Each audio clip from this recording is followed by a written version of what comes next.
నిన్న పార్లమెంట్లో ఒక ప్రశ్నకు సమాధానం చెప్తూ కేంద్ర urban development and housing minister గారు ఇది పార్లమెంట్లో ఇచ్చినటువంటి సమాధానం. అయితే కేంద్ర మంత్రి గారు ఇచ్చే సమాధానంలో రాష్ట్ర ప్రభుత్వం రాతపూర్వకంగా కేంద్రానికి ఏదైతే చెప్పిందో రాష్ట్రం యొక్క మాటనే కేంద్రం పార్లమెంట్లో సమాధానం ఇవ్వడం జరుగుతుంది. రాష్ట్ర ప్రభుత్వం ఏ మాట అయితే చెప్తుందో ఆ మాటనే కేంద్ర ప్రభుత్వం పార్లమెంట్లో సమాధానం చెప్తుంది. అంటే ఈ మూసీ రివర్ డెవలప్మెంట్ పైన గౌరవనీయులు మా పార్లమెంట్ పార్టీ నాయకులు ఎంపీ గారు సురేష్ రెడ్డి గారు పార్లమెంట్లో క్వశ్చన్ వేశారు. పార్లమెంట్లో సురేష్ రెడ్డి గారు వేసినటువంటి క్వశ్చన్కు పార్లమెంట్లో సమాధానం చెప్పారు. సమాధానం ఏంటంటే ఆ సమాధానం చదివితే మీరు కూడా చూస్తారు. I can read out and tell you. The state government has also informed that rules Telangana state right to fair compensation and transparency in land acquisition, rehabilitation and resettlement rules 2014 and the right to fair compensation and transparency in land acquisition, rehabilitation and resettlement act 2013 would be followed for resettlement of the affected households and land acquisition అని ఇందులో చెప్పారు. అంటే మేము 2013 భూసేకరణ చట్టాన్ని follow అవుతున్నాము, దాన్ని అమలు చేస్తున్నాము అని రాష్ట్ర ప్రభుత్వం చెప్పిందని ఇది పార్లమెంట్లో కేంద్ర ప్రభుత్వం చెప్పినటువంటి సమాధానం. ఇది కాపీ కూడా మీ అందరికీ ఇస్తాను. అంటే దీన్ని బట్టి ఏమర్థమవుతుంది? మూసీ రివర్ ఫ్రంట్ ప్రాజెక్టు పైన రాష్ట్ర ప్రభుత్వము వాస్తవాలను దాచిపెడతా ఉంది. పార్లమెంట్ను తప్పుదో పట్టించడం అనేది సిగ్గుచేటు. ఏకంగా కేంద్ర ప్రభుత్వాన్ని పార్లమెంటును కూడా ఈరోజు తప్పుదో పట్టించారు. కేంద్ర ప్రభుత్వానికి పార్లమెంటుకు చెప్తున్నది ఒకటి, ఇక్కడ అమలు చేస్తున్నటువంటిది ఒకటి. ఈ క్వశ్చన్ మీరు చూస్తే ఇది unstarred question, question number 69, date 25 November 2024. వాస్తవానికి ఇక్కడ ఏమన్నారు? 2013 భూసేకరణ చట్టం అమలు చేస్తున్నాం. అయితే ఇందులో నేను మీరు ఒక లైన్ చదివాను మీకు మీ నాలెడ్జ్ కోసము ప్రజల కోసం కూడా. ఇందులో ఒకటేముంది? First line, Telangana state right to fair compensation and transparency in land acquisition, rehabilitation and resettlement rules 2014. ఏంటిది? 2013 భూసేకరణ చట్టం ఉన్నప్పుడు ఇది రాష్ట్ర ప్రభుత్వం 2014లో మరొక చట్టం తెచ్చింది. 2013 భూసేకరణ చట్టం ఏం చెప్తుందంటే దేశం మొత్తం కూడా తప్పకుండా ఏ ప్రాజెక్టులోనైనా నిర్వాసితులకు ఈ రకంగా ఆదుకోవాలని చెప్పి అప్పటి యూపీఏ ప్రభుత్వం 2013లో చట్టం తెచ్చింది. చట్టంలో చాలా స్పష్టంగా చెప్పారు, ఇల్లు కోల్పోతే ఇల్లు ఎలా ఇవ్వాలి, వాళ్ళ ఉపాధి ఎలా చూడాలి, ఆ కుటుంబాలను ఎలా ఆదుకోవాలి, అన్ని విషయాలు కూడా చాలా స్పష్టంగా చట్టంలో చెప్పారు. చెప్తూ ఇంకో మాట ఏమన్నదంటే ఏదైనా ఒక రాష్ట్రం ఇంతకంటే మెరుగైన చట్టాన్ని అమలు చేయాలనుకుంటే, ఇంతకంటే ఎక్కువ సహాయాన్ని అందించాలనుకుంటే ఆ రాష్ట్రాలు స్వంతగా చట్టాన్ని రూపొందించుకోవచ్చు అని చెప్పి అక్కడ రాష్ట్రాలకు వెసులుబాటు కల్పించారు. దాంట్లో భాగంగా మన గౌరవ తెలంగాణ తొలి ముఖ్యమంత్రి కేసీఆర్ గారు, ఆయన కూడా ఒక నిర్వాసిత కుటుంబం నుంచి వచ్చిన వాడు కనుక అంతకంటే బెటర్గా మనం 2014 భూసేకరణ చట్టాన్ని ఒకటి తయారు చేసి రాష్ట్ర శాసనసభలో ద్వారా దాన్ని ఆమోదించుకున్నాం. ఎలా బెటర్ అది? 2013 భూసేకరణ చట్టంలో ఏమంటారంటే 121 గజాల స్థలములో ఐఏవై ఇల్లు కట్టి ఇవ్వాలి అని ఉంది. 125 గజాల స్థలము ఐఏవై ఇల్లు. కానీ కేసీఆర్ గారు దాన్ని మన భూసేకరణ చట్టంలో 250 గజాల స్థలము డబుల్ బెడ్రూమ్ ఇల్లుగా మార్చారు. అంటే ఇంటి స్థలం డబుల్ అయింది. ఐఏవై ఇల్లు అంటే ఆ రోజు 1,20,000 రూపాయలు మాత్రమే. మన డబుల్ బెడ్రూమ్ ఇల్లు అంటే 5,04,000 రూపాయలు మినిమం, కొన్ని చోట్ల 5,70,000 6 లక్షలు కూడా అయింది. అంటే 1,30,000కు బదులు ఐఏవై ఇల్లు 5,04,000 ఇచ్చాం. 125 గజాలకు బదులు 250 గజాల స్థలం ఇచ్చాం. అదేవిధంగా వేజ్ లాస్ కూడా దానికి కొన్ని స్టిపులేటెడ్ రూల్స్ ఉంటే దానికంటే మెరుగ్గా మనం తెలంగాణ భూసేకరణ చట్టాన్ని ఈ రాష్ట్రంలో తెచ్చాం.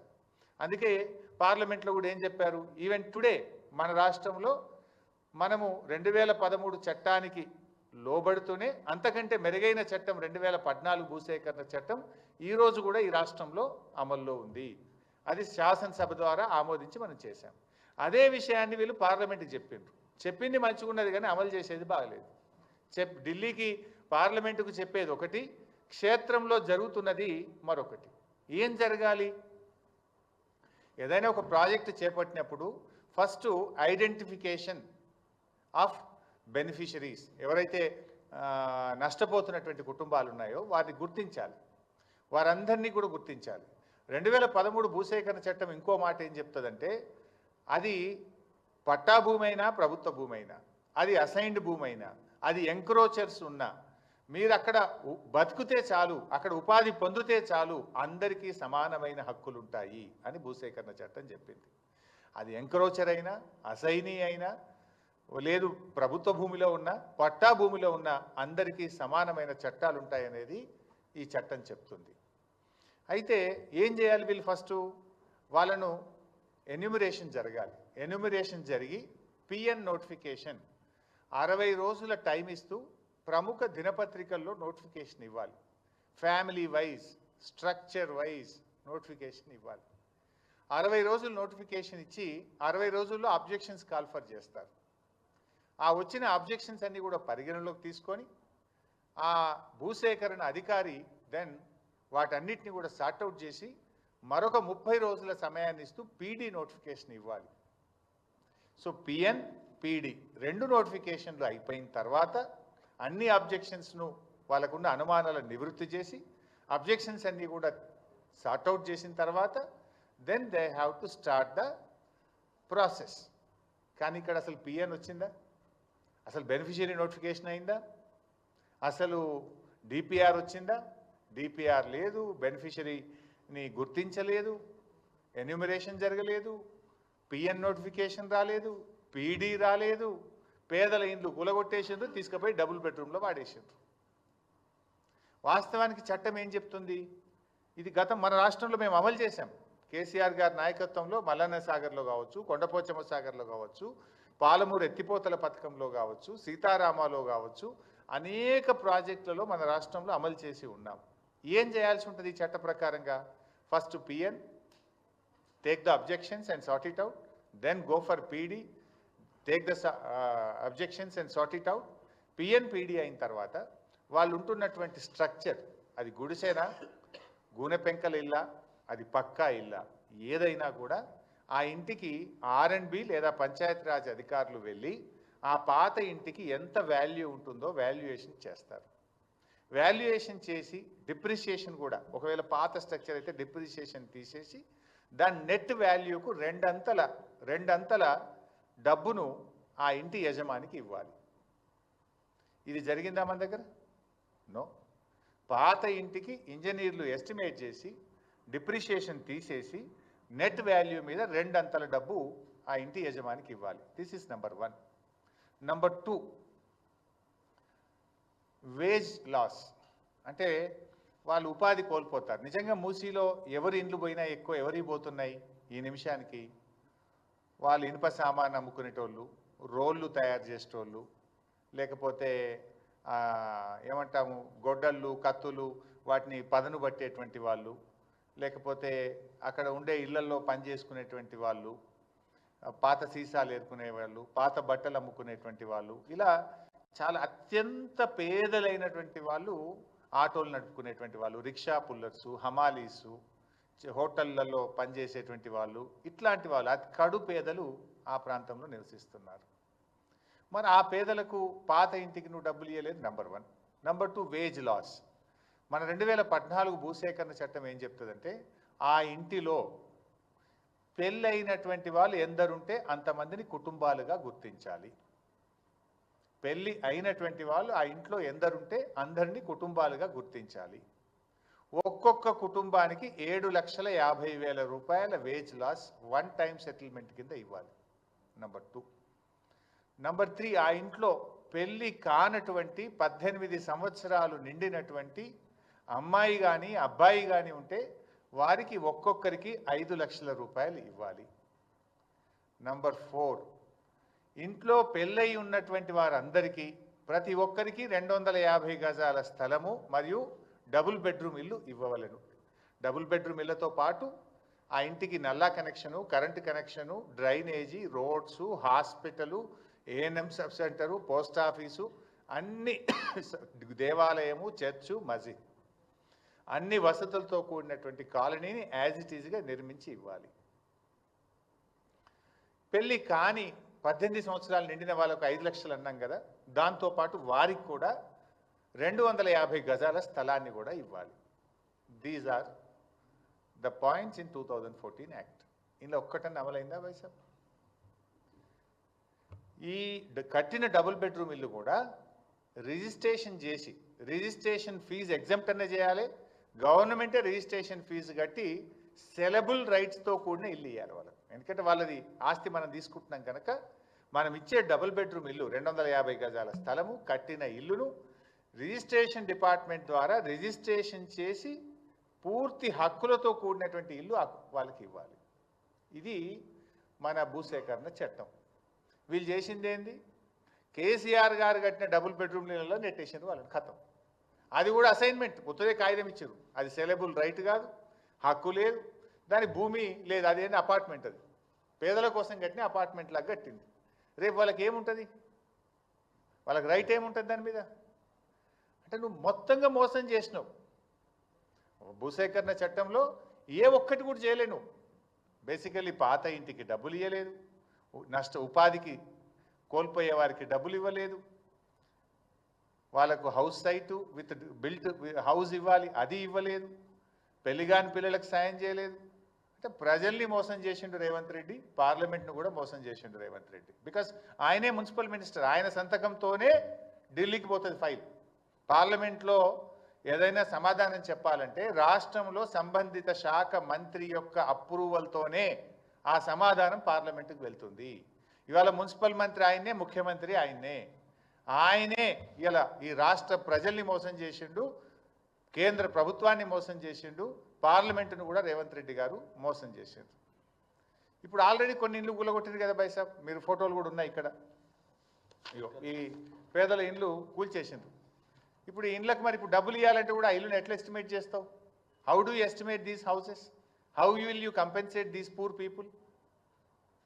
వీళ్ళకి ఎవరు బాధ్యత? ఇప్పుడు మూసీలో కూడా చూసిండ్రు బైసాబ్, ఇప్పుడు సన్నాయి నొక్కులు నొక్కుతున్నారు మళ్ళా. ఏమని? లేలే అనుమతులు ఇప్పుడు ఇల్లు కూల్చాం, ఇక కొత్తవి మాత్రమే కఠనీయం అంటున్నారు. మరి కూల్చిన సంగతి ఏంది చెప్పాలి కదా హైడ్రా కమిషనర్, చెప్పాలి కదా ముఖ్యమంత్రి. కూల్చిన మూసి ఇండ్ల సంగతి ఏంది? హైడ్రా ఇండ్ల సంగతి ఏంది? నాకు ఇంటికి అన్ని అనుమతులు ఉన్నాయి అని కుయ్యో మొర్రో అని మొత్తుకున్నా, కాళ్ళ మీద పడి వేడుకున్నా, రోడ్డు మీద పడి గిలగిల కొట్టుకున్నా కనికరం లేకుండా పేదల ఇండ్లు కూల్చిండ్రు కదా హైడ్రా పేరిట. ఇప్పుడేమంటున్నారు? లేదు కట్టిన ఇండ్లు కూల్చాం, ఇండ్లల్లో ఉన్నోళ్ళని కూల్చమంటివి.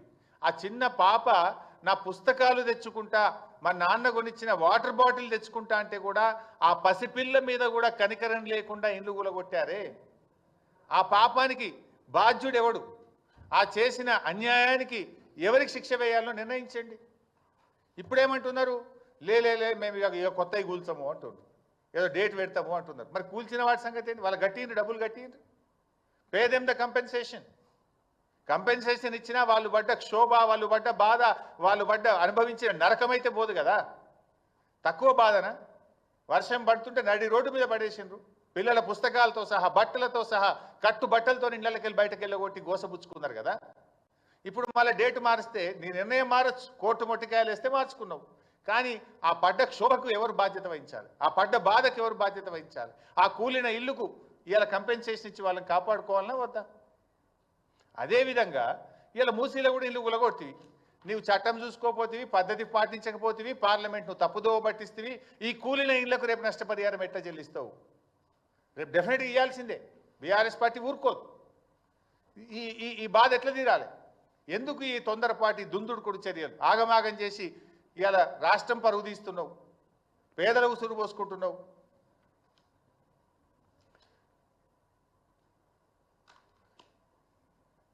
ఇవాళ ఇంకో చిన్న ఎగ్జాంపుల్ కూడా చెప్పాలి మీకు. ఎక్కడ కూర్చుంది వీళ్ళు? దాదాపు శంకర్ నగర్, వినాయక్ స్ట్రీట్, ఇట్లా ఒక 4-5 చోట్ల సబ్జెక్ట్ టు కరెక్షన్ ఒక 280 మందిని ఖాళీ చేయించి డబుల్ బెడ్రూమ్ ఇళ్లకు పంపించినట్టుగా టీవీలో పేపర్లో చూశాను. Almost 280 families. ఒక చిన్న ఎగ్జాంపుల్ చెప్తే ఎట్లా నష్టపోయారు. ఓల్డ్ మలక్పేట్లో శంకర్ నగర్లో ముజాహిద్ అనే ఒక ఆయన నివాసం ఉంటుండే. ఆయన పేరు ముజాహిద్, ఆయన భార్య పేరు షాహీన్ బేగం, ఆయన భార్య పేరు. సో షాహీన్ బేగం ముజాహిద్కు 3 కొడుకులు, 1 బిడ్డ. అందరికీ పెళ్ళిళ్ళు అయినాయి. అంటే 4 భార్యలు, 4 భర్తలు, అంటే వాళ్ళు 8 మంది, వీళ్ళు తల్లి తండ్రి 10 మంది, వాళ్ళకు పుట్టిన పిల్లలు కలిపి 16 మంది ఉంటున్నారు ఆ ఇంట్లో.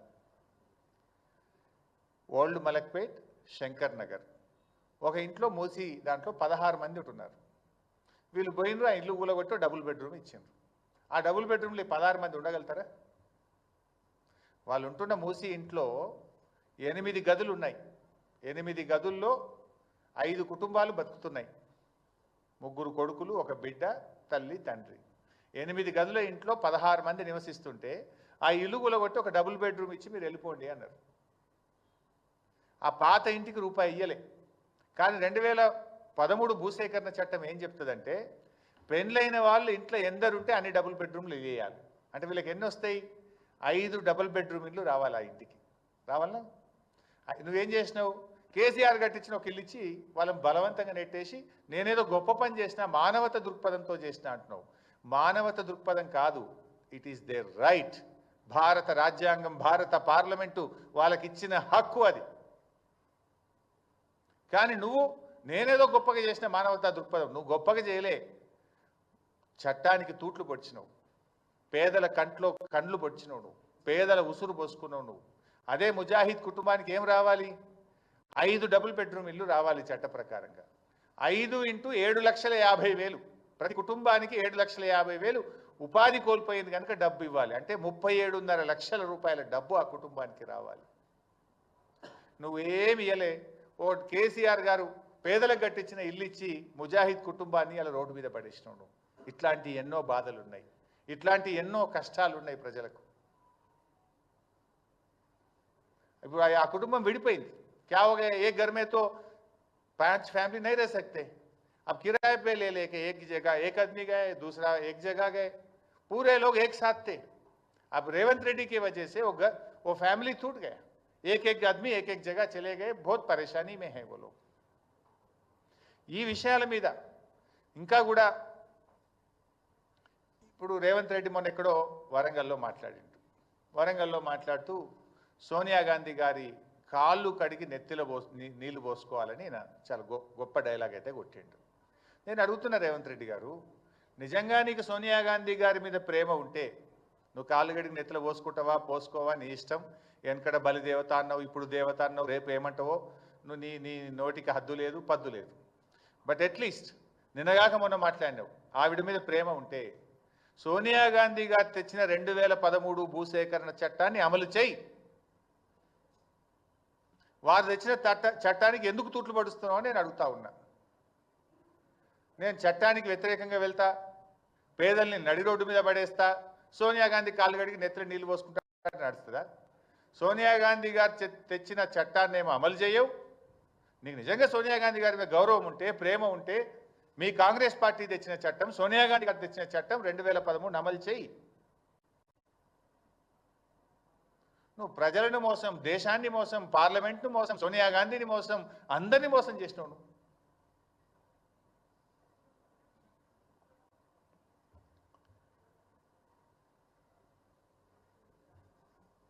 ఈ ప్రభుత్వాన్ని, రేవంత్ రెడ్డి గారిని నేను సూటిగా అడుగుతా ఉన్నా. దీని మీద నేను బహిరంగ చర్చకు సిద్ధం. ముఖ్యమంత్రి గారు ఎక్కడికి రమ్మంటారో చెప్పండి. రేపు డెఫినెట్గా వీఆర్ రెడీ టు స్పీక్. నువ్వే చెప్తున్నావు మేము గొప్పగా చేసినామని. ఎక్కడ గొప్పగా చేసినా? ఇప్పుడు నేను ఈ పాయింట్స్ అన్ని రేజ్ చేసిన. Please answer my questions. ఏమి నా వ్యక్తిగతం కాదు. ఇప్పుడు ఎట్లయిపోయిందంటే కాంగ్రెస్ పార్టీ ప్రతిపక్షంగా మేము ఏదైనా ప్రతిపక్షాన్ని మాట్లాడితే మా మీద బురద జల్లుడు, మా మీద ఏదో ఒక పాత తీసి బుల్డోజర్ ఎక్కిస్తారా, చంపేస్తా, తొక్కుతా, ఇవి కాదు కదా. తొక్కుతా, సంపుతా, బుల్డోజర్ ఎక్కిస్తా, లేకపోతే మా మీద ఏదో బుర్రజల్లుడు, మీ లీడర్లను పెట్టించి మమ్మల్ని తిట్టించుడు. This is not the solution. If you are fair, come on, let us discuss. I am ready for open discussion. ఏ టీవీ ఛానల్ కూర్చుందామా, ఎక్కడ కూర్చుందాం చెప్పు, సెక్రటరేట్ రమ్మన్నా నేను వస్తా. పెట్టు, ఆల్ పార్టీ మీటింగ్ పెడతా అని మాట్లాడినావు మూసీ మీద. మేము మాట్లాడితే yes we are ready to come and discuss అని చెప్పినాం. కేటీఆర్ గారు చెప్పారు, నేను కూడా చెప్పాను. ఎందుకు పెట్టలే ఆల్ పార్టీ మీటింగ్? పెడితే ఈ అన్ని ఇష్యూస్ మేము డిస్కస్ చేద్దాం కదా. ఎందుకు పెట్టలేను? పార్లమెంటు తప్పుదో పట్టిస్తున్నావు. 2013 భూసేకరణ చట్టం అమలు చేస్తున్నాను. సోనియా గాంధీని కూడా మోసం చేస్తున్నావు నువ్వు. అందువల్ల దీని మీద బహిరంగ చర్చ పెట్టాలి. లేదు ఆల్ పార్టీ పెట్టండి. We are ready to give suggestions. చాలా స్పష్టంగా చెప్పాం, మూసీ పునరుద్ధరణకు బీఆర్ఎస్ వ్యతిరేకం కాదు, కానీ మూసీ ముసుగులో రియల్ ఎస్టేట్ వ్యాపారానికి వ్యతిరేకం అని చెప్పాం. మూసీ ముసుగులో రాష్ట్ర ప్రభుత్వ నిధులు కొల్లగొట్టడానికి వ్యతిరేకం అని చెప్పాను తప్ప మూసీ ప్రాజెక్ట్ అది ప్రారంభించిందే కేసీఆర్ అండ్ బీఆర్ఎస్ పార్టీ. దీని మీద డెఫినెట్గా ఒకటి, బహిరంగ చర్చకు ప్రభుత్వాన్ని డిమాండ్ చేస్తున్నాం. రెండు, బీఆర్ఎస్ పార్టీ మా పార్లమెంట్ పార్టీ నాయకుడు సురేష్ రెడ్డి గారు పార్లమెంట్లో ప్రివిలేజ్ మోషన్ కూడా మూవ్ చేస్తాం. ఎందుకంటే మీరు కేంద్ర ప్రభుత్వాన్ని పార్లమెంట్ను కూడా తప్పుదో పట్టించింది కనుక దీని మీద మా సురేష్ రెడ్డి గారు పార్లమెంట్లో బీఆర్ఎస్ పార్టీ ఎంపీలు ప్రివిలేజ్ మోషన్ కూడా మూవ్ చేస్తారు. Because they misguided. మూడవది, న్యాయస్థానానికి కూడా వెళ్తాం. ఆ నిరుపేదల పక్షాన వాళ్లకు right to fair compensation act 2014 ప్రకారంగా వాళ్ళకి న్యాయబద్ధంగా చట్ట ప్రకారంగా రావాల్సిన అన్ని హక్కులు వారికి కల్పించడం కోసం బీఆర్ఎస్ లీగల్ సెల్ ఆధ్వర్యంలో న్యాయస్థానాలకు కూడా వెళ్ళి పూర్తి స్థాయిలో ఆ పేదలకు సాయం చేయడానికి బీఆర్ఎస్ పార్టీ కృషి చేస్తుంది. 4, శాసనసభ సమావేశాలు ఏదో 9వ తేదీ నుంచి ప్రారంభం చేస్తామని అన్నారు. తప్పకుండా దీనిపైన బీఆర్ఎస్ పార్టీ శాసనసభలో కూడా ప్రభుత్వాన్ని నిలదీస్తుంది, ప్రభుత్వాన్ని ప్రశ్నిస్తుంది. మేము ఈ మూసీ బాధితులకు పూర్తి సహాయం జరిగే విధంగా రేపు శాసనసభలో కూడా బీఆర్ఎస్ పార్టీ పోరాడుతుంది. Thank you. See, by sab government నీ చేతిలో ఉంది. You do whatever you want. It is open to you కదా. ఎవరైనా వద్దంటున్నారా మిమ్మల్ని? You are in the government. You take whatever the action you want.